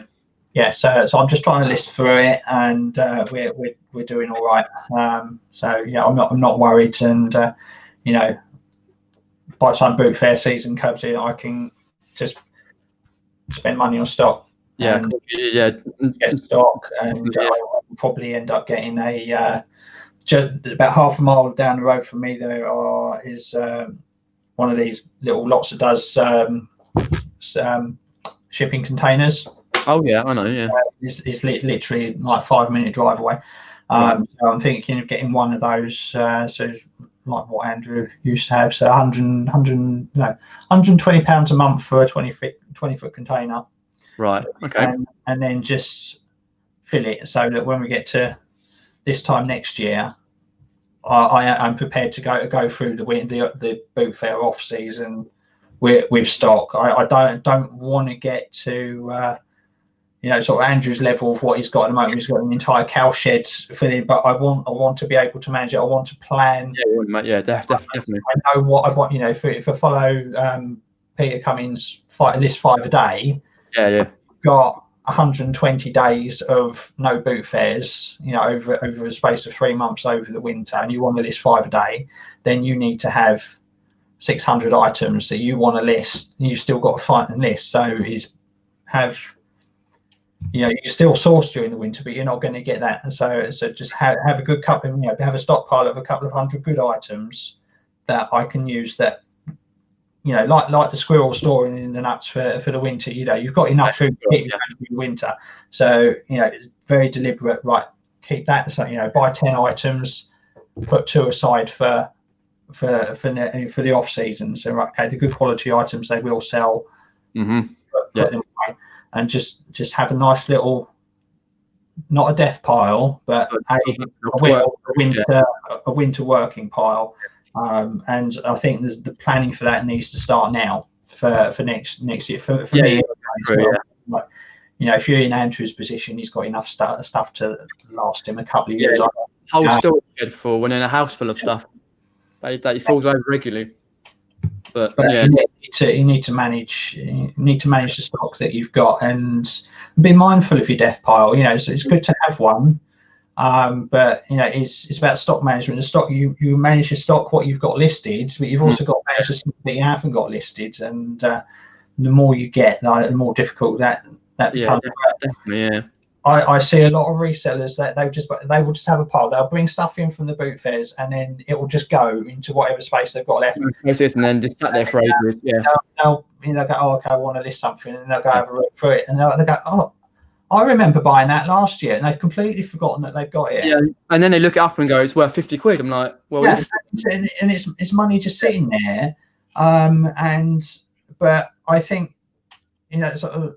Not you know, criticizing anybody for it, but I say, you know, look at that, so you can say, well, that's probably somewhere that's, you know, you're lacking. You're not managing your stock, your offline stock as well. You need to know what you've got, and you need to plan around it rather than just bunging it all in the corner. So myself, I want to manage my offline pile as best as well as what I've got online listed. Saying as you say, like Pete Cummins is list 5 live. That's a good way. If you've got like a small backlog, you can just get 5 items out, do the research, and then if you can either do the drafts and then take photographs later, and then you know you've got 5 going out like per day, or if you want to schedule them. I think for me, especially Boots Fair season, I go to quite a few, and I put you have a bag and a half or 2 bags full of stuff, quite heavy, and normally it'll probably be, with my situation, about 2 or 3 days before I get to go through it. So I go through a bag at a time and make sure I've done all the research, write it all down, because I've got a notepad, I write all stuff down in, write down, completed and sold, all done. That's the first bit done. And then I set myself a day. I'm free on so day because I'm not going anywhere. It's like any other. I've got a few hours spare to set my area up for my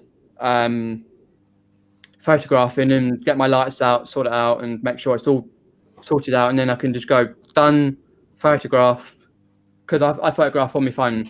So and then I can add the photos from the app, from the phone to the app, and so it's a simple like process. Obviously, there's items like clothing items that I find a bit harder to. They're easy to buy and easy to photograph, but I just like sometimes go, oh. It's the measuring and the categories, and it's so yes. I'm not going to be a clothing reseller as any such. I will look out for quality items. Like the ski suit, I go, okay, well, you know, cool, that's good. So I'll buy that as a one-off that I can list, but I'm not going to have category because I don't like measuring things. I don't either. It takes 8. I can't list about 20 other items while I'm doing one. I couldn't give a toss about clothes. Yeah, it's like I really couldn't. Even if it's just fucking Primark, for Christ's sake. You know, it's like I don't know what. I'm not into it. No, just I couldn't tell you. You know, it's like I can research it. I mean, I know, and you know, I'm learning. You know, you learn it sort of like what's brand names and all that. But at the end of the day, I couldn't give a toss. That, you know, like the difference between it's like a Calvin Klein t-shirt and, you know, a Primark t-shirt. They're both made out of cotton. They're both black. They both got short sleeves. They both fit me. One cost me 20 quid, one cost me £2. You know, it's label, really. Yeah, it's like I couldn't. Why am I paying somebody else to advertise their product? That's true. Indeed, yeah. And I was always brought up on that. It was I remember when I was about 12, 13. You know, when you really at school and you've got the peer pressure on you to have all the. Nice. pressured my mum to say, right, you know, I had to pay for it. I was only like £5 a week or whatever. So I wanted a pair of Nike trainers because everybody else at school had a pair of Nike trainers, and so I promised. You know, so I begged my mum, so, you know, so, can I have a Nike trainer? Can I have a Nike trainer? And so I put it on the catalogue, and I'll pay you back at, you know, sort of £2 a week for 52 weeks, like £100 or whatever. And she finally relented, and these Nike trainers, they lasted about a month before they fell apart.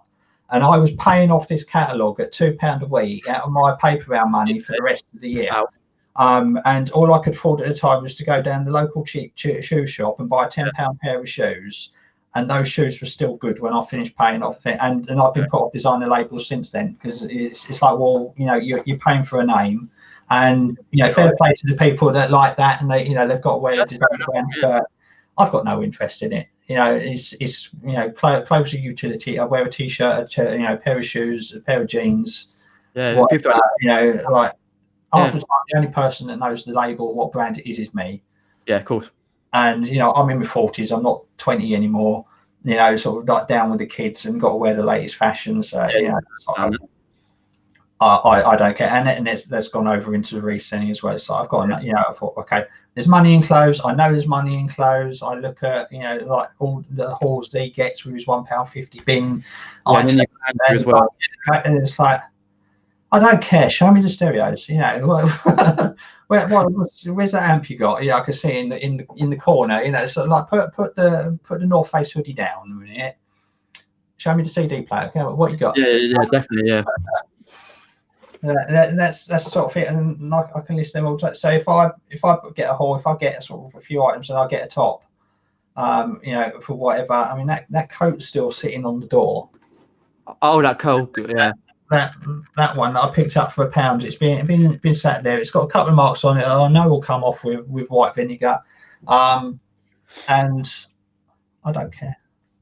It's about 20 quid, and like, I paid £1 for it, and you know, I'm running out of things to list anyway, you know, so I'm going to do it. It's good to do it, yeah. But because I just don't care. Yeah, I totally understand where you come from. With wearing clothes, like I was like that for a while, because I used to sell women's clothes, and like about 5-6 months after I started, and I was like, really okay money, but I just like, do I have to? But I've gone into it, so just in a small way, like tops, trousers, and here and there. But it's not nowhere near the main thing that I sell. Yeah, it's good money in it, but things have been sat there, as you say, for months, and I was like, you've got to find somewhere to lay it down to get it measured right. I don't really up here and this that over here, and is it a Skull or Ninja Turtle head? Is this what you're talking about? This is right. Can you tell me what that is? Anyone know? I'm not sure. No? I'll get out. This is the sort of thing I will pick up. Not of course. Like a sort of Adidas top or something. I think it's even got dirty arse. Yeah. And they're called Uglies. Right. By Character Options. I picked that up for £1 in Bernardo's, and you know it's only about 7 or 8 quid. It's on my store. But yeah, that's the sort of thing I like buying. I've still got the Furby up there, like the Chewbacca Furby that needs to be fixed, and I'm doing that. And because we're all different at what we pick up, and we all think we could do better if you did this or another, but it's what we're comfortable with, and what we know we could be more profitable with, and plus like be able to list a certain amount of items. When you do like one top was only worth £15 for like 20 minutes or so, you could list like media items or some of your bits and pieces, like you have like 10 or 15 items in that time. So I don't do clothing after 20 minutes and in a bloody shirt so I can take a photograph of it. Yeah, so everybody's different, and every reseller is different and sells different things, even within the same niches. You know. Yeah. That's a good thing about the community, because wherever you sell, someone's there to help. If you can't find a brand, or if you're needing a little bit on a board game or a cable, you can go into a reselling group, or you can say, have someone got so and so, and then they do, and then you usually send it for free. Or what I am after, speaking on that, we'll do a bit of a begging in the chat. Okay. You know the dictaphones. Yeah. Let me put it on the big screen. Somewhere in this box, I've got. That's right. You all know what I feel like. I've got a Philips cassette dictaphone. Right. I picked up, and it works mechanically, but I need to test it to see whether it actually records or not, because but the standard mini cassettes, which I don't have to hand either, don't fit it, because I bought some specifically to test it, and they don't fit. Philips have their own format cassette, or did have the executive cassettes, and can I find them individually on eBay? No, they come in packs to fit, and they're expensive. They are bloody expensive. If you find, as a bolo, if you ever happen to find a set of cassettes for these Philips executive things, they are worth a ton. They are worth about £5 each cassette, and you'll buy a pack of 10. That's 50 quid there, and that sort of seems to be on eBay. So if anybody has an old tape knocking around, there's a Philips executive tape, I'll buy it off you for a few, because I just can't find one, and I don't want to spend, because there's only about £20 in this Philips thing anyway. So I'm not going to spend more than what it is, even though I can reset, and you probably resell the tapes, but I just want to have one that I can test, because I probably will pick up more in the future. So if anybody happens to have one or know where I could find one, please let me know. Yep, definitely let me know. Yeah, friend. Yeah, definitely. Anywhere preferred to let you know, or the Facebook group, just message me somehow, just like type in the chat that you found one. I'll keep an eye out for them. But yeah, if you do find the multi-packs in boot fairs and all that, grab them. Yeah, because they're worth megabucks. Okay, lovely. Just go down the chat. Margaret's popped in a while ago. Cheers, popping Margaret. I'll quickly go down the list. A couple of pickers popped in from America. Just popping in. Buying space. I don't think I've seen you in the chat. Buying space. Let us know. Thanks for popping in. Let us know why you are on the chat. So that's the Philips. Philips, right? But executive 364. That's the standard tape. You just search for micro dictaphone tapes. Right, these are the ones that you will get if you buy, because I bought them off eBay, a pack of 3, and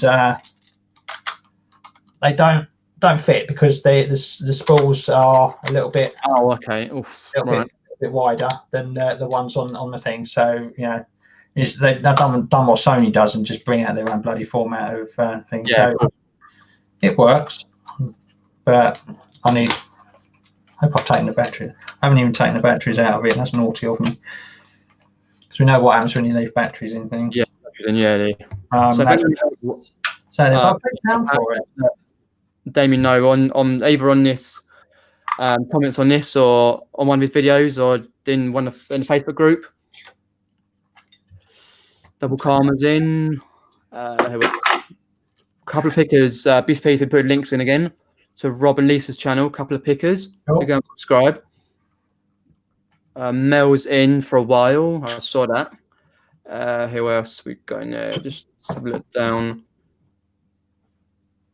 Yeah, Nathan Bank's got the same thing. I like the way you think. Clothes are for wearing, not for showing off. Well, see, I mean, you can still look good, decent, and smart, and all that without spending a lot of money. And yeah, totally. Nobody gives a shit about, and nobody of any importance gives a shit about what what brand you're wearing, other than you. So if that's what you want to spend your money on, knock yourself out. But I'm not really not. Yeah, Not- I've also, as I say, been down there like, Yeah, people at high school where people say you got to have the latest thing, and I've had like all the latest Nike shoes and the tops and that. But I've been through many phases of different what I call like genres. Like I've been what we call in the UK a chav. I've been a chav where you have your trousers down your ankles and you big baggy things and your Nikes. Well, what else have I done? I've been a goth, been a rocker, a punk, a grunger. I've been all sorts, but these days I just put on wherever it feels comfortable. Done. It doesn't matter where it's from or what you look like. Don't worry about it. I know, like some people, like kids, just say like, "Oh, I've got to wear the latest thing." It's like, not really. This is all peer pressure. I mean, you can understand it when you're younger because you're still trying to work out who you are yourself. Yeah, of course. And you know, you're trying to fit in. You're trying to make friends. You're trying to make your own way in your life. But so when you get to, I'm sounding like I'm really old fart now, but when you get to my age, it's like nobody gives a toss as long as you don't look like you've just been pulled out the gutter. Yeah, and you're clean, and it's it's like, well, you're wearing jeans and a t-shirt. It's like they don't. Like, oh, where did you get? I mean, for women's fashion, it's different. Well, yeah, that's a lot. Like you don't have your nice vest, but they change the clothes every season. It's like you're wearing a shirt and tie. You're wearing jeans and a t-shirt. You're wearing this. It's all bloody same. And yeah, of course, yeah, totally. Like I see a lot. I mean, a lot, as you probably know in the chat as well. A lot of in the charity shops, a lot of like people who are like buying to have themselves clothes-wise, like if they're in the universities, a college, or they're getting something for work or something. It's not like 3 or 4 years ago.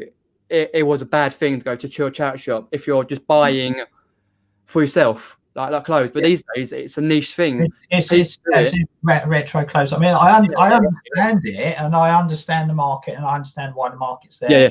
And and I know the money's there, and I can see the value in it. It just doesn't interest me. It's just it's not that I don't get it. It's like it's for me. It's like I understand it all, but it's not my area. What's right for you and your business? I think I could spend a long time learning it and learning, for the business and learning what brands are good and and wherever. And I would find a balance, but I still just wouldn't care. Of course, yeah. A brand new Burberry jacket that's worth Oxfam last week. If that was like a £5 and I'd pick that up and it's like £500. I'd be excited for the money, but it's like in the clothing sense, you're only picking up, like say, out of 5 things, one thing that's worth any money. Normally, it's worth between £15 and £20. It's like, really, all that measuring, all that stuff. So just like, sometimes do I have to, but I do it in like a minute way, but I just concentrate on other things. I'll pick out bits, and so I'll absorb the information. Where I know, what streams to say, and so if I come across something and say, okay, well, I know that name, I know that's where there's money in that. Yeah, and I'll pick it up. Yeah, of course. Yeah, we all do it for a reseller thing, but but Nathan Banks says he's got some small Phillips. So if it's Phillips, it'll probably fit. Right. From what I can on research, that is Nathan in the Monumental group? If he is, then go to the Monumental Facebook page, Nathan on Facebook, type it in, and then send a message on there. There's posts from me in there like quite recently, so you'll find message me or I'll just stick a post in there. Yeah, of course. Get in touch somehow. Yeah. I think RJ's got to go. It's been a long day for RJ. Night, RJ. I think what we do, we wrap it up in a minute, in about 10 minutes. Yeah, that sounds good. I've missed the quiz. Missed the next quiz. So I'm sure you can win. The next one's on Monday, so I'm sure you can win that. Let somebody else win. Yeah, of course. That's what Peter Cummins said the other day to me. Let someone else win. But double calm is saying about being a chav. I was once when I was about 13, 14. Yeah, but as past life, I don't want to go back to it. Cheers, popping back in, Crony G Crone. Crony. It's true. What's that? It's true. Says Jasmine. Thrifting is cool now, not when we were kids. Cool. No, because I've always been to car boots, charity shops, jumble sales ever since I was about a young kid, and not have much recollection of it as such. I have a fair vague memory of bits and pieces, and then thinking, oh, I could buy this for this money with your pocket money as a kid. That was nice, but and then because I think when I first started reselling, I was like a bit, I'm an R-in, or is that going to be like, do I have to, or but you just like it's now like, for years it's just natural. Walk in a charity shop, have a look at the things. Is deep fried deals from America? I believe in so, yes. Yeah. So you say what's a chav? So I suppose it's just white trash, basically. Yeah. You'll see just say white trash. About 13 to 17 years old or so, Yeah. like a teenager with trousers down their ankles, riding a bike, and probably with a cigarette in his mouth, and usually listening to hip hop or drum and bass, stuff like that. And because it used to be in the early 2000s with all the gold chains and the different types of hats, and just, but yeah. So I think the Northern. They probably call it something different in America. I think they do, but I see a BVP white trash popping in. But is there anything you would like to get into this year, reselling wise, buying stuff that you haven't done now? Not that I can think of. Right.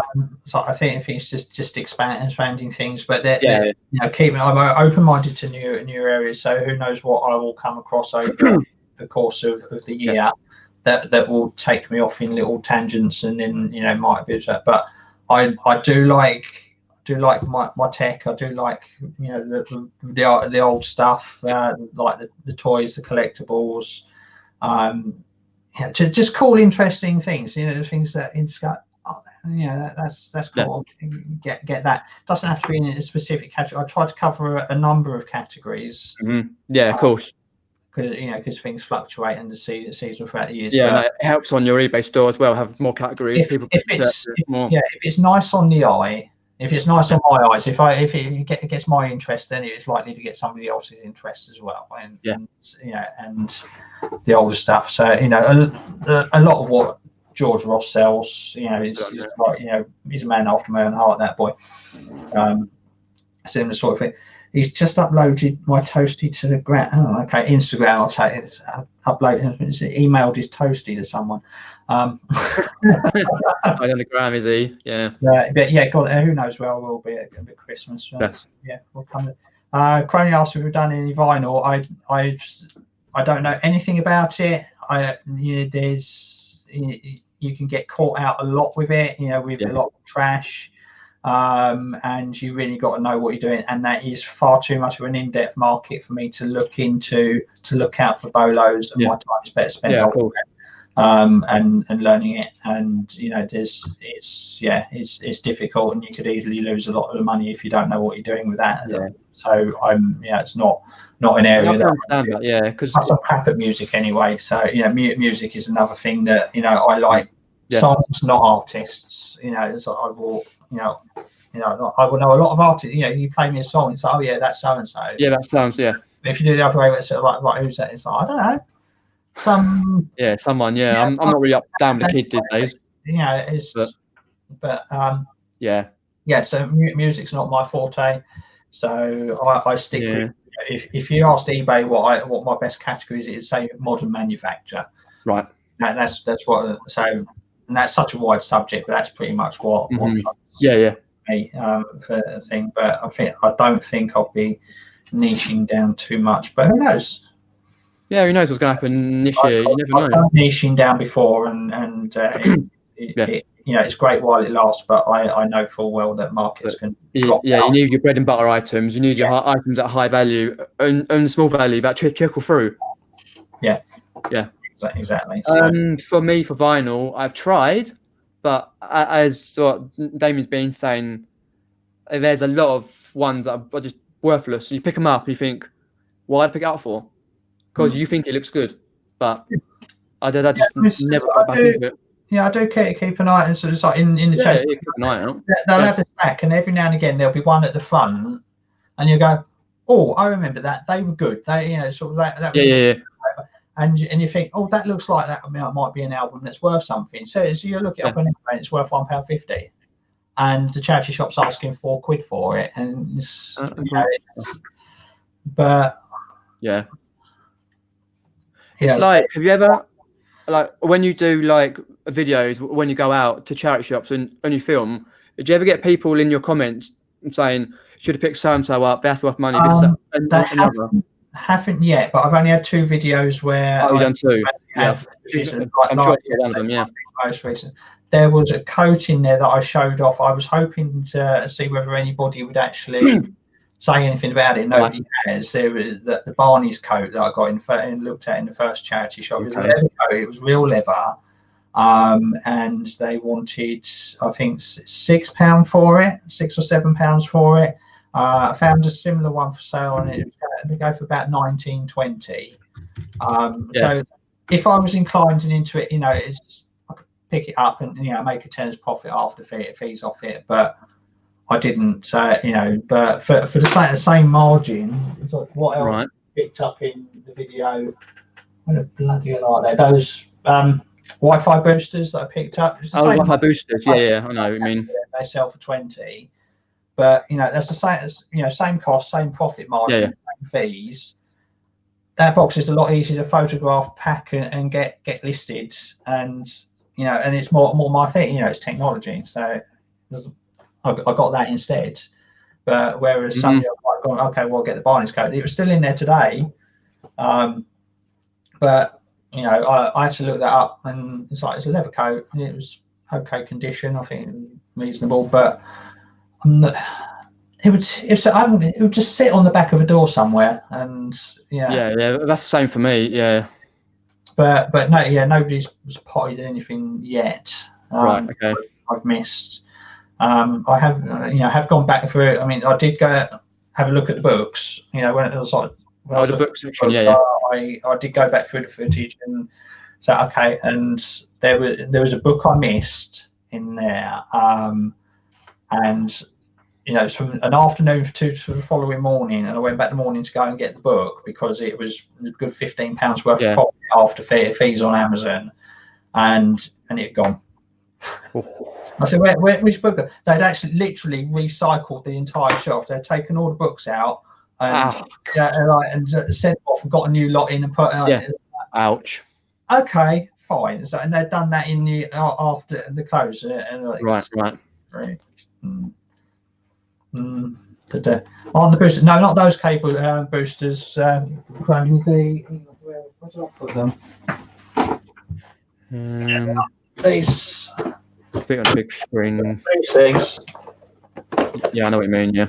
So for the video, so they're just Wi-Fi boosters. Yeah, the Wi-Fi boosters. Yeah. Yeah, plug into your routers, and you can have in booster signal. If you've got a big house.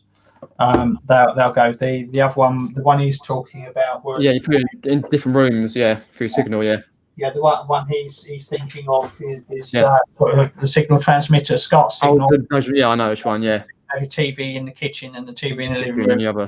Remote, so you can change the channel on the TV and it puts a signal. But they're the ones missing the power packs. Yeah, but I've got a couple of. Yeah, I've got a couple of questions. Like last couple, and I'll check in the chat. With your charity shops around near you with a certain mileage, how often, as you said, they had a clear up. How often do they clear their shelves? For the books, that's the first time I noticed because I've only started paying attention to books, but it varies. The Sue Rider near me has a very quick turnover of stuff because I think that I had a chat with one of them. And they distribute, and they get a lot of they're an out of town shop, and that they will distribute to other Zoo riders. So there's, you know, I can go in there. There'll be stuff different there every day. Okay. Right. If I go into town, PDSA is probably the worst, and you just go. I'd probably go in there once a week now, and it will still have the same stock in there that it did. I compared the footage of what I first took out of the camera to what I took like for this video. It's almost identical. I could swap them out, and you wouldn't Right, yeah. And the same for Emmaus as well. It is, that shop is frozen in time. They've got the same stuff on shop. I don't have one near me, so same prices that have been there since September when I first went in there and discovered that it was there.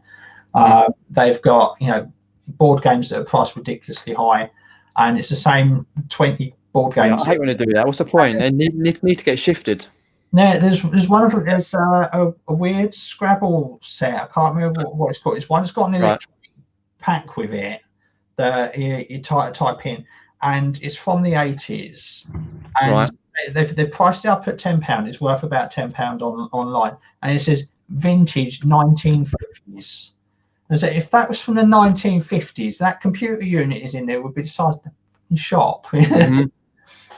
It's like they just don't know what to do, and the people in there, and it stinks of wee, and oh God, yes, they don't care. They're sitting there on their asses, and they're quite happy to just, you know, decide to just sit there and not do a lot, and just, you know, like old, and they're quite old, and they just sit there. Oh, I see what you mean, yeah. The furniture comes in and out, but that's all they seem to be interested in. It's like the big bits of furniture that come in and to get it shifted for good prices, to actually pay for the rent on the shop. But everything else around the outside, all the clothes, all the shoes that have got mold in them. Literally, there's a pair of shoes on there that are mouldy. Where they probably prize them off the poor dead guy's feet when you know, and they've been there since before Christmas, and it's a horrible little shop. But I've got a couple of bits from it. I've got a typewriter from there. I paid £12, sold it for nearly 60 quid in space of a fortnight. Good, yeah, that's good. In October, but I think I bought probably 3 things from there. But yeah, there's a good mix of turnover shops and not so turnover shops. Yeah. I can talk. I'm going to turn into ads. No, that's fair enough. We all do it when the subject's in. I think like where I am, Epsom and surrounding areas, because I got quite a few. Epsom, Chesington, Hook, Tolworth, Sutton, Surbiton, Kingston, all sorts like that. But I find that, as you say, a lot of stock just sits there, especially around my local shops. I sit there for a long time. You're thinking, you could send that away, I don't know, to some poor needy person. Yeah. Instead of sitting there and you sort of are thinking, you've got stock that I can see out the back. Even though a couple of the charity shops I used to have good relationships with, so I can go out the back, but not anymore. But I used to. I also find it depends, A, who's working in there, what their age range is, and B, if because they've always got like people who are working there and then the manager for that particular shop, and then you've got your overall manager for a section, and the overall manager basically says like, we can put these for this site, we've got a website, we can put these on here or put them on my eBay, because I've got a local shop near me, Deborah, which I mentioned quite a few, all wear clothes are £1.99 and stuff like that, and their back, literally their back is 6 foot high, full of bags. Literally, it's so high. I'm thinking you could literally get it out, get it put on there. But I know quite a lot of that would just either go on their Facebook page. I think they've got Facebook and eBay and their site. Yeah. But I'm thinking I'd love to get a sort of relationship in where I could rummage through, because so much bowler. I did pick up that set of bowls I had on my last sales update, and I picked them up in that charity shop for £5, and I sold them for over 100, wherever it was, quite good money. And then the next time I went in, like a few weeks later, they had a similar set, a bag, bowls, and a tape measure and that, and I had it up for 15. which they knew, because like even if you don't say that you're a reseller, but sometimes they cotton on if you're going in there regularly. Yeah, I was saying the price to go up a little bit more. Bernard, well, I've got a Bernardo's donation centre in my town. It doesn't sound to be quite as good as Z's one, because it doesn't have a men's bin for clothes. Oh, okay, right. I do get that's probably where I get most of my stock from. And I was in there yesterday, and there was an old lady in there, because I'm going in at different times of day now to what I used to. So I'm starting to get to know. I think he's the deputy manager. The manager, she tends to give me evils, but that. They must know. Sorry, the guy that I'm just sort of getting friendly and getting to the point. Yeah, where that's a good thing. Yeah, to get to know people. To build it up to the point and say, "Go on, what good stuff have you got?" And just because you can't just go in and say, "Hey, I'm a reseller. What you got? Can you give me?" Yeah. They'll just be like, "Nope, goodbye, done." Yeah, and get to know them on a social. Yeah, get to know people. Yeah. But I was in there yesterday, and. I was just, and I was talking to an old lady. She was stacking the shelves, so we were just chit chatting. And then I got a text message on my phone, and it was just a text message. So I got out my phone, and I was doing that, and she goes, "Oh, have you seen anything good?" And I'm like, "Actually, no, I haven't." But she was like, there's loads of resellers in there all day, and there's like pissed in there today because my bloody mother-in-law was in there, and she had these Lego dimension sets. I was like, put them back. They're mine. Go away. Get out of the charity shop. You're not allowed in here. You can't go buy stuff for yourself and for the kids and all that. I want to buy the stuff so I can. Yeah, of course. But yeah. So that Bernardo's is probably my best, and they're reasonably priced. They've started to get a few higher priced items. I think they've got a new bloke in there. I see. What, a new manager? I don't know yet. I haven't said. There's a new body in there. Yeah, you got to be really careful with who's in there, and work out. A new handwriting on the labels, and I see what you mean. Yeah. Labels because it's expensive. There was a DVD box set that was 20 quid. Yeah. Sons of Anarchy or something like that. So like a whole box set. It's probably worth about 20 quid, but something like that. Yeah, if it's a full box set. Yeah. Yeah, it was like, and it was new handwriting, and it was like, okay, so somebody's starting to price up, and I'm hoping that's not the sign of how things are going. They've got somebody in that's going, no, you're selling this stuff too cheap. We're going to start putting stuff out. I see. Yeah, because normally they just have a manager, and then the overall manager for that sort of section. That's what happened. Tell you what to put there.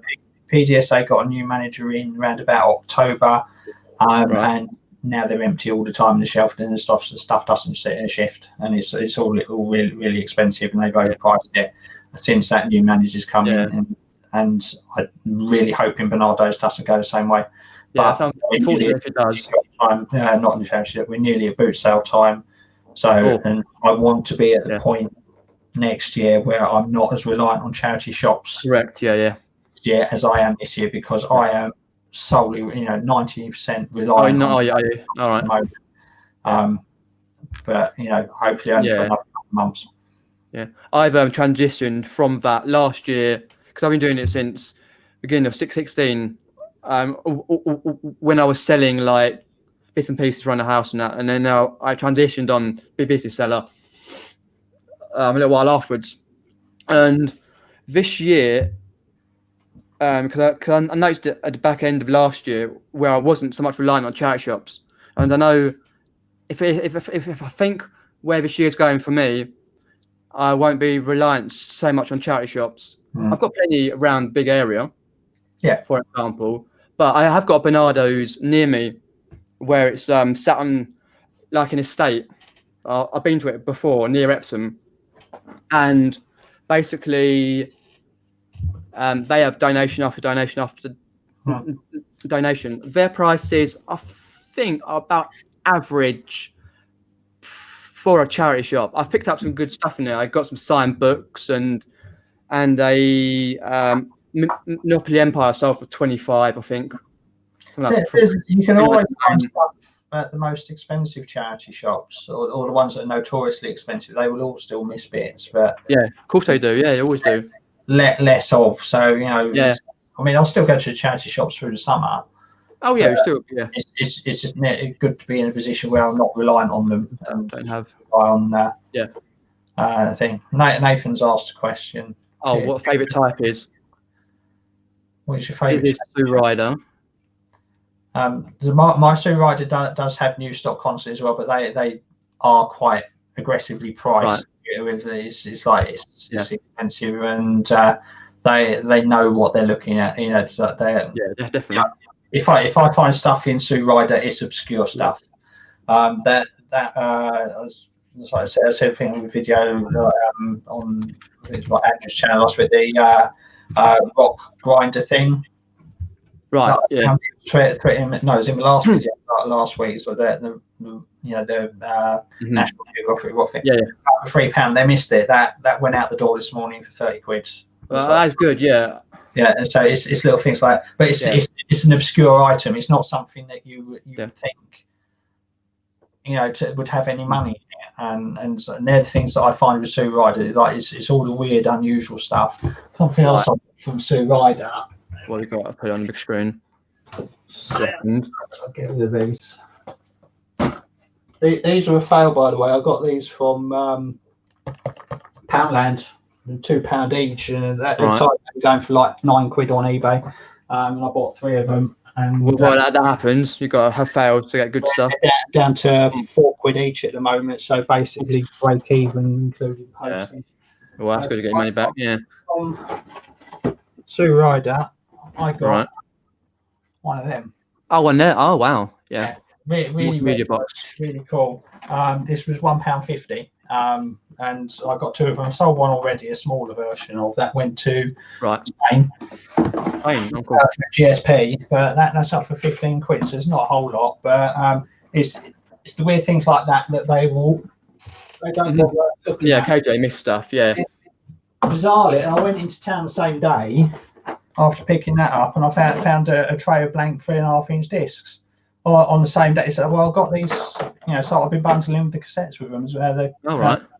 Discs with them as well. And there's money in these as well. They're about. Of course they are. Yeah, definitely.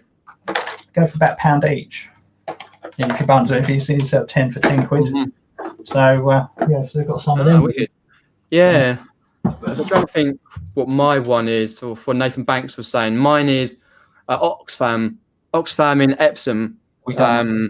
A lot of people say Oxfam is very expensive, but the one in Epsom is reasonably priced. And Peter Cummins went there on one of his videos a few weeks back, and he did a little bit out because he's doing more out and out and vlogs here and there. And he went to Epsom and had a look before.